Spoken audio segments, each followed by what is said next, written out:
Assalamualaikum warahmatullahi wabarakatuh.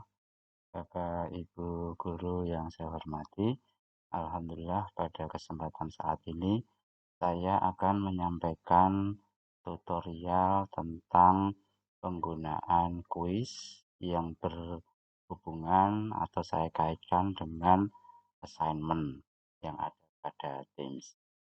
Sebelum saya menyampaikan tutorial tersebut, saya akan menyampaikan bagaimana cara memanggil Office 365 tanpa harus memasuki browser, artinya dari layar yang ada di hadapan kita ini, yang tampak seperti Office 365 dan sebagainya. Bapak Ibu, saya akan menyampaikan tambahan tutorial ini terlebih dahulu. Biasanya kita akan mencari Office melalui Chrome. Kita buka terlebih dahulu. Bisa menuliskan 365 atau kalau yang sudah tercantum di sini kita juga bisa langsung mengklik. Ya. Caranya Bapak Ibu, kita copy alamat yang tertera di browser ini dengan cara kita copy, kita blok terlebih dahulu menggunakan Ctrl C. Setelah itu kita Ctrl C, kemudian kita minimizekan, dan di halaman kosong ini Bapak Ibu, kita klik kanan di mouse atau di pad kita, kemudian kita arahkan menuju ke new, ya, new, kemudian arahkan ke shortcut ini, ada tulisan shortcut, kita klik, kemudian di tempat ini kita kopikan, maaf, kita pastekan alamat yang tadi kita copy.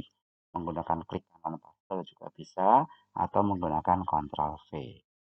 Ya. Kemudian kita klik next. Ya. Kemudian kita beri nama Bapak Ibu, Office Online. Misalnya begitu. Kemudian kita finish.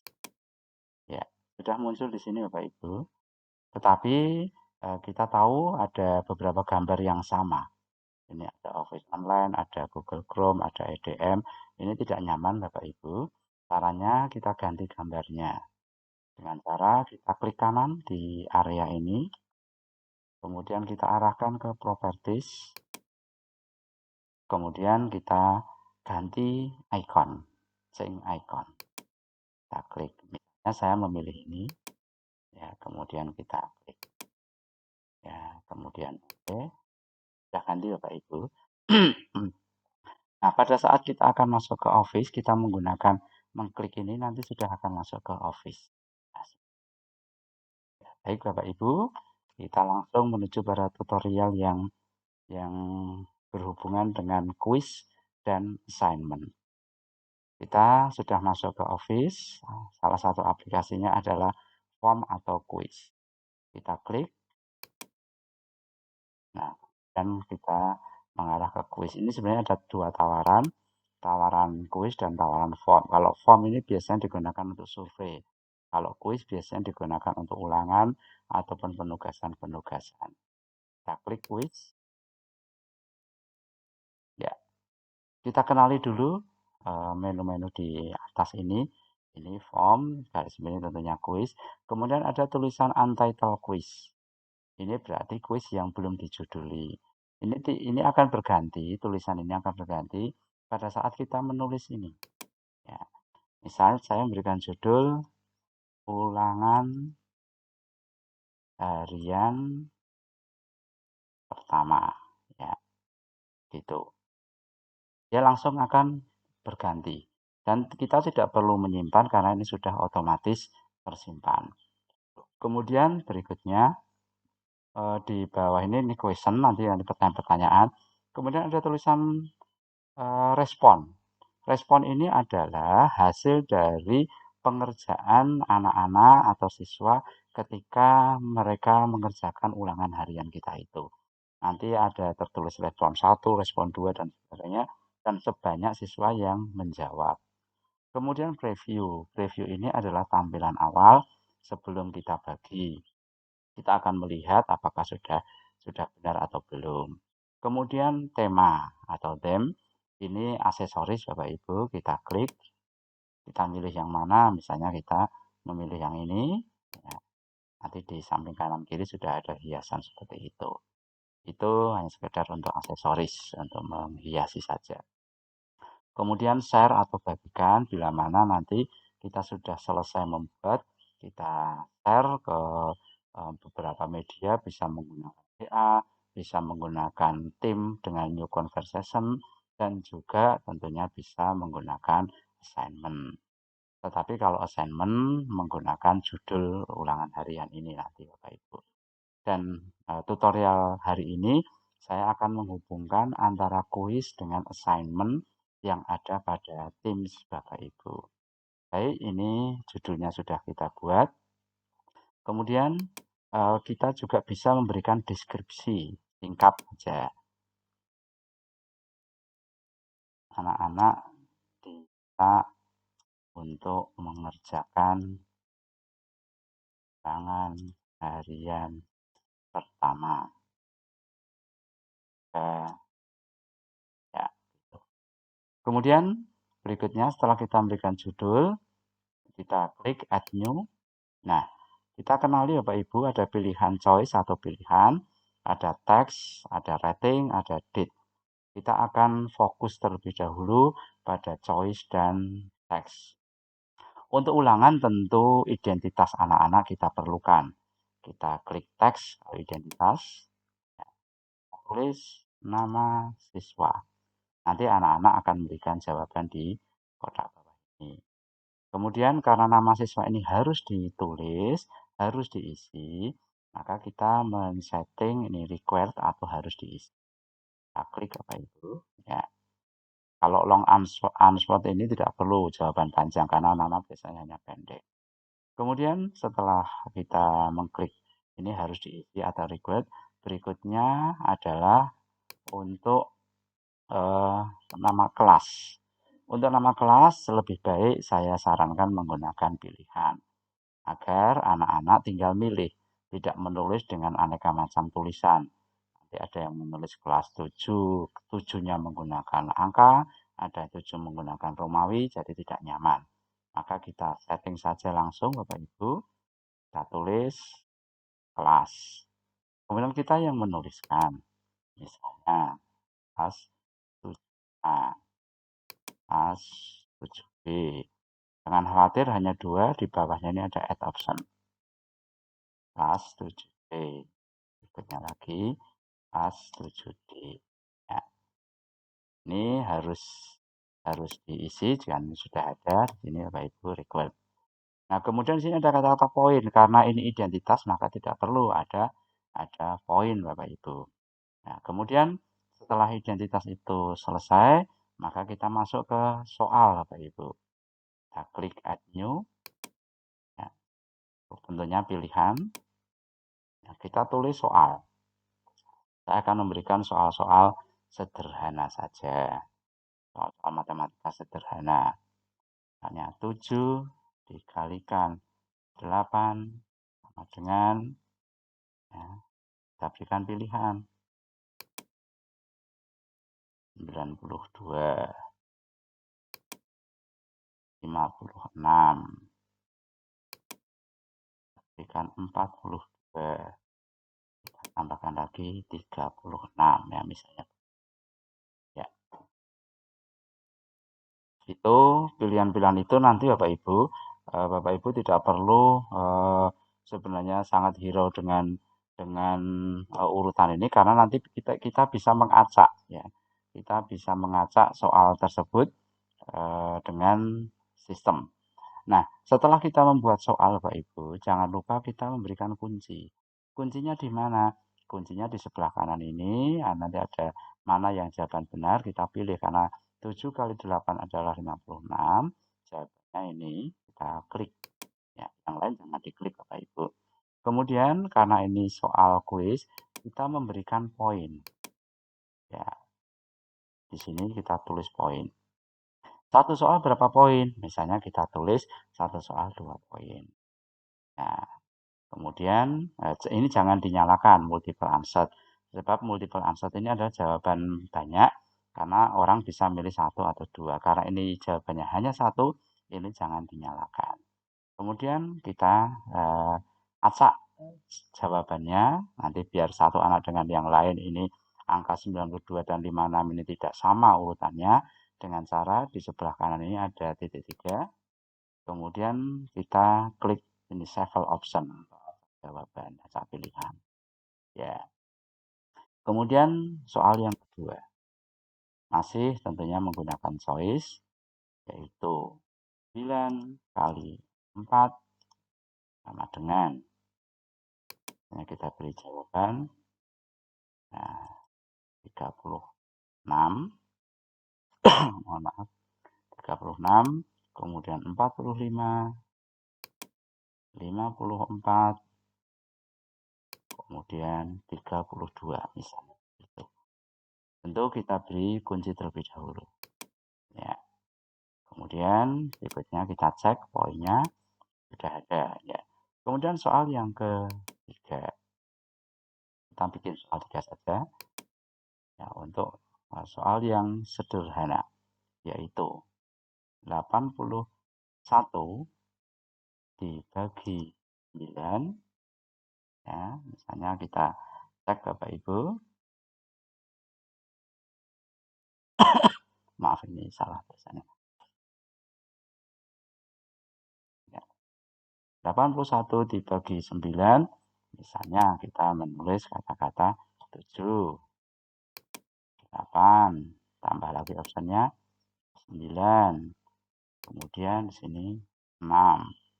Karena jawabannya adalah 9, kita kunci jawabannya kita klik. Ya. Oke. Kita cek poinnya sudah ada. Berarti kalau anak itu menjawab betul semua, ya, nanti poinnya ada 6. Nah, setelah selesai Bapak Ibu, selesai semuanya ini, oke. Nah, kemudian ini ada 6 poin nanti totalnya. Mengapa? Karena nama siswa tidak diberi poin, kelas juga tidak diberi poin. Nah, setelah itu ini selesai semuanya, maka karena ini akan dihubungkan, ya, karena akan dihubungkan dengan assignment, boleh tidak di-share. Tetapi kalau kita hubungkan dengan WA group atau menggunakan nanti new conversation pada Teams, kita bisa bagi. Tapi akan saya berikan contoh untuk dibagi. Bagi saya klik share. Ya. Kemudian ada tulisan only people in my organization can respond. Ini harus dirubah Bapak Ibu, karena barangkali ada yang belum masuk ke dalam organisasi kita, dalam akun kita. Cara merubahnya kita klik ini, ke tanda panah, ada tulisan anyone can respond. Kita klik. Ya. Kemudian kita copy. Nah, setelah kita copy, berarti kita punya simpanan link Bapak Ibu. Nah, setelah kita siap membagi atau menghubungkan dengan assignment, kita kemudian masuk ke tim pada kelas kita. Ya, misalnya ini Bapak Ibu, ini kelas saya, ini misalnya. Bapak Ibu tentu sudah membuat kelas. Di new conversation ini kita klik. Ini saya belum menghubungkan dengan assignment, tapi saya hubungkan dengan tim biasa. New conversation. Nah, simpanan link tadi Bapak Ibu itu kita tempatkan di sini. Kalau menggunakan mouse tentunya bukan kontrol, klik kanan kemudian paste. Kalau ini langsung kita pastekan bisa Bapak Ibu. Nah, sudah muncul tulisan ulangan harian 1. Jangan lupa kalau menggunakan new conversation ini dikirim dengan mengklik seperti pesawat kertas ini, seperti di WA. Nah, ini sudah terkirim. Nah, untuk tutorial ini saya akan menghubungkan kuis dengan assignment. Nah, ini ada tulisan assignment Bapak Ibu. Kita klik atau penugasan. Kemudian kita klik create. Buat. Nah, ketika kita mengklik create, ini ada tulisan assignment, ada quiz, ada from exciting. Nah, saat kita tadi sudah membuat quiz, ini bisa kita ambil dari sini. Kita klik quiznya. Nah, sudah muncul kata-kata ulangan harian 1 dikerjakan pada hari ini. Saya klik, kemudian next. Nah, sudah berada di posisi assignment. Judulnya ulangan harian 1. Kemudian isinya ini, poinnya nanti kalau betul semua ada 6 poin. Kemudian ada tertulis tugas ini diberikan kepada siapa? Kepada all student. All student yang dimaksud tentunya Bapak Ibu, all student yang ada di kelas kita. Di kelas yang bersangkutan, bukan seluruh madrasah, bukan, tetapi yang ada di kelas kita. Kalau ini misalnya kelas 7A, ya tentunya all student-nya ada di kelas 7A. Kemudian kalau di 7B, ya tentunya all student-nya ada di 7B. Kemudian berikutnya ada tulisan date due, batas pengumpulan. Tertulis hari Jumat tanggal 30. Ini bisa kita rubah sekehendak Bapak Ibu bisa mengelola. Misalnya kita rubah dengan cara mengklik kalender ini, kita rubah tanggal 31, kita beri waktu 2 hari. Ya, ini sudah muncul hari Sabtu tanggal 31 Juli tahun 2021 pukul 11.59. Ini pun bisa kita rubah Bapak Ibu. Nah, jika ini sudah selesai semuanya, pengaturan seperti ini, kita tinggal mengklik assign. Nah, nanti sudah muncul di sini Bapak Ibu. Nah, sudah ada notifikasi di jenderal ini. Nah, begitu anak-anak membuka kelas kita, nanti mereka akan tahu, oh sudah ada ulangan harian 1. Kemudian anak-anak membuka ini, view assignment, kemudian mengerjakan soal tersebut. Begitu mengerjakan soal tersebut, anak-anak akan mengirimnya, kemudian akan ditangkap oleh kita sebagai respon. Karena saya bukan siswa, saya tidak bisa masuk ke sini. Tetapi saya akan memberikan contoh bagaimana respon itu terjadi dengan saya memasuki link yang ada pada di atas ini ketika tadi saya menyampaikan melalui new conversation. Saya akan mengklik ini Bapak Ibu. Nah, masuk ke form quiz. Saya menulis misalnya dengan kata-kata nama saya Yusroni Majid. Kemudian kelasnya kelas 7B. Kemudian saya akan mengerjakan soal 7 kali 8. Misalnya ini saya salahkan. 42. 9 kali 4 saya betul. Saya menjawab betul. Kemudian yang berikutnya soal yang ketiga saya juga betulkan. Nah, ini sudah acak Bapak Ibu karena tadi saya menulis angka 9 kan di atas sendiri. Setelah selesai, tentu anak mengklik submit. Ya. Setelah submit, nanti beberapa saat akan muncul di respon. Nah, ini ada respon 1. Berarti baru anak 1 yang mengerjakan. Kita klik kalau kita sebagai guru, responnya, ya ini yang mengirim adalah Gus Roni Majid. Hasil dari respon ini, Bapak Ibu bisa buka di Excel ini. Kita klik. Nah, kemudian muncul di downloadan. Kemudian kita buka, misalnya saya buka bagaimana soal jawabannya. Kita klik Bapak Ibu. Kita lihat, nah total poinnya ada 4 karena tadi soal saya mengerjakan salah 1, yaitu pada 3 poin itu saya salah 1. Kita lihat prosesnya. Ini kelas 7D sudah masuk, 7 kali 8, 42 kan salah, maka poinnya adalah 0. Kemudian yang berikutnya 9 kali 4, 36, karena jawaban saya betul, maka poinnya 2. Kemudian 81 dibagi 9, karena jawabannya betul, maka poinnya 2. Nah, itu secara otomatis kita akan sudah mengetahui berapa sih hasil dari siswa-siswa tersebut. Kalau melalui melalui assignment Bapak Ibu, begitu anak-anak mengerjakan, mendapatkan poin, nanti akan otomatis masuk ke grid ini Bapak Ibu. Kita akan membuka hasilnya di grid ini. Grid akan muncul. Nah, ini ada kata ulangan harian 1. Dan nanti di sini akan tertulis nama peserta didik. Kemudian poin berapa yang dihasilkan, nanti di sini akan muncul. yang akan muncul poin-poin secara otomatis. Ini bisa kita jadikan sebagai sumber analisa jawaban. Setelah Bapak Ibu koneksitas antara antara kuis dengan assignment di tim, sehingga Bapak Ibu tidak perlu mengerjakan lagi, Bapak Ibu bisa membuat bank soal terlebih dahulu, kemudian pada saat nanti akan menyampaikan penugasan di Teams, Bapak Ibu tinggal mengambil dari assignment ini, ya, kemudian create, ya, ulangi, kemudian pilih kuis. Nah, bank soal yang ada pada Bapak Ibu akan bisa dilihat di sini dan tinggal diambil. Nanti sudah otomatis akan menjadi penugasan di anak-anak. Demikian Bapak Ibu sekalian yang saya hormati, tutorial cara penggunaan kuis yang dikaitkan dengan assignment, kemudian hasilnya akan muncul di grid. Semoga ada manfaatnya. Assalamualaikum warahmatullahi wabarakatuh.